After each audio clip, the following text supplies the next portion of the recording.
নাউনের অ্যাডভান্স লেভেলের জন্য এই ভিডিওটা তৈরি করা, এটা মিসিং ছিল। কাউন্টেবল এবং আনকাউন্টেবল নাউন। কাউন্টেবল নাউন যা গণনা করা হয়, আনকাউন্টেবল নাউন যা গণনা করা হয় না। কাউন্টেবল নাউন প্লুরাল হয়, আনকাউন্টেবল নাউন প্লুরাল হয় না। কাউন্টেবল নাউনের ক্ষেত্রে নাউন এবং ভার্ব সিঙ্গুলারও হতে পারে, প্লুরালও হতে পারে। কিন্তু আনকাউন্টেবলের ক্ষেত্রে ভার্ব সবসময় কী হয়? সিঙ্গুলার হয়। যেমন ফ্যাট, মিল্ক, ওয়াটার, এগুলো হচ্ছে আনকাউন্টেবল নাউন, এগুলো গণনা করা যায় না, ওজন দ্বারা পরিমাপ করা হয়। তাহলে ফ্যাটের পরে আমরা কি বসাবো? ইজ বসাবো। মিল্কের পরে এখানে মিল একটা এল মিসিং আছে, মিল্ক হবে MILK। তাহলে মিল্কের পরে অবশ্যই আমরা সবসময় ইজ বসাবো, কখনো মিল্ক আর বসাবো না, অথবা প্লুরালও করবো না, মিল্কস করবো না। ওয়াটার, ওয়াটার্স করবো না, আমরা প্লুরাল করবো না। এবং এরপর ভার্ব বসাবো ইজ। এবার কাউন্টেবল নাউনের ক্ষেত্রে আর্টিকেল বসে, আনকাউন্টেবল নাউনে আর্টিকেল বসে না, কিন্তু কিছু কিছু ক্ষেত্রে নির্দিষ্ট অর্থে দি বসে। এবার কোন নাউনগুলো কাউন্টেবল হয়, কোন নাউনগুলো আনকাউন্টেবল হয়, এটা একটা জেনারেল চার্ট করা হয়েছে।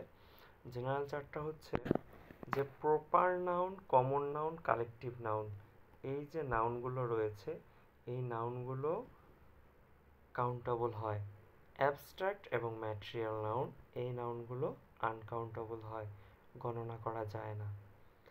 এবার কাউন্টেবল নাউনের ক্ষেত্রে আমরা যদি বলি আমার কাছে খুব সামান্য কিছু জিনিস রয়েছে যেটা নাই বললেই চলে, এমন ক্ষেত্রে আমরা ব্যবহার করব ভেরি ফিউ অথবা ফিউ।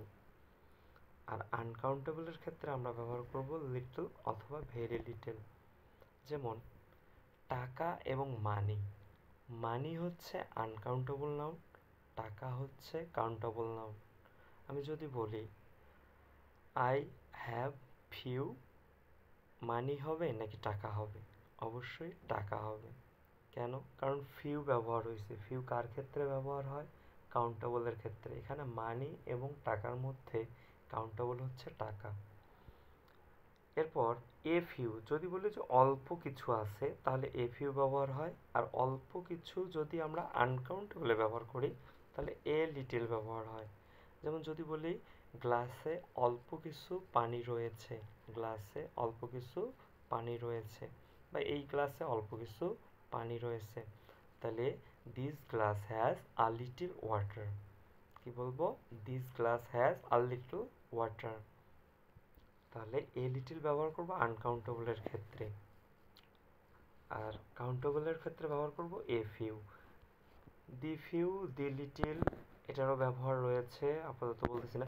মেনি এবং মাস যদি কাউন্টেবল নাউন হয়, অনেকগুলোর ক্ষেত্রে, অনেক পরিমাণের ক্ষেত্রে আমরা ব্যবহার করব মেনি। আনকাউন্টেবলের ক্ষেত্রে ব্যবহার করব মাস। এরপর যদি অধিক সংখ্যায় বোঝায় তাহলে এ লার্জ নাম্বার অফ ব্যবহার করব কাউন্টেবলের ক্ষেত্রে, আনকাউন্টেবলের ক্ষেত্রে এ লার্জ কোয়ান্টিটি অফ ব্যবহার করব। এবার একটা নোট দেওয়া আছে, নোটটা যারা ক্যাডেট করবা তারা এটা মনে রাখবা। এ নাম্বার অফের পর যদি প্লুরাল নাউন হয়, শব্দটা কি? এ নাম্বার অফ। এ নাম্বার অফের পর যদি প্লুরাল নাউন হয় তাহলে প্লুরাল ভার্ব হবে। এ নাম্বার অফ বয়েজ, এখানে প্লুরাল নাউন আছে, তাহলে ভার্ব কি হবে? আর। এবার দেখি যদি দি নাম্বার অফ হয়, এর পরিবর্তে এখন কিন্তু দি বসছে। দি নাম্বার অফের পর যদি প্লুরাল নাউন থাকে তবুও ভার্বটা সিঙ্গুলার হবে, ভার্বটা হবে সিঙ্গুলার।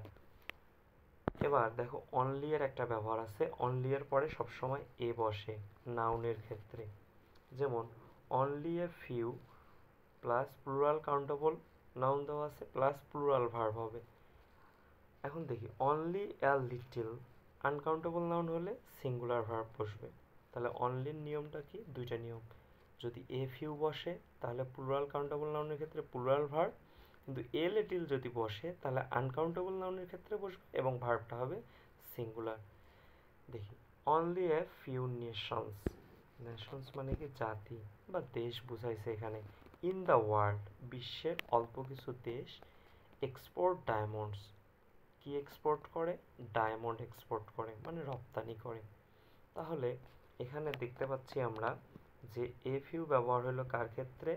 যেটা countable noun, plural countable noun অবশ্যই হইতে হবে। দেখো ন্যাশনের পরে কিন্তু এস যোগ করে প্লুরাল করা হয়েছে।